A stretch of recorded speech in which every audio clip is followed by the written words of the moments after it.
দোয়ার আমলটা রমজানে হয়তো আপনি দিনে 4 বার 5 বার করেছেন, রমজান পরে একবার করেন, রমজানে হয়তো 10 মিনিট 15 মিনিট 20 মিনিট করে দোয়া করেছেন, রমজানের পরে অন্তত 2 মিনিট করে দোয়া করেন।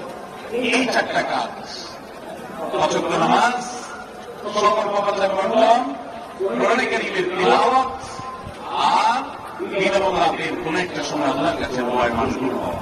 এই 4টা কাজ রমজানের, এগুলো যদি আপনি ধরে রাখতে পারেন ইনশাআল্লাহ আপনার রমজান সাধনা, আপনার রমজান ইবাদত সময় করতে পারবেন।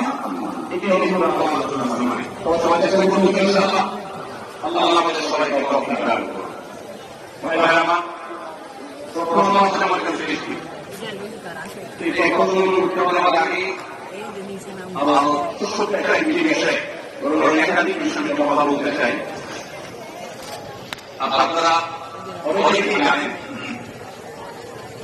আমরা বড় বেশি কঠিন বেদনাদায়ক অত্যন্ত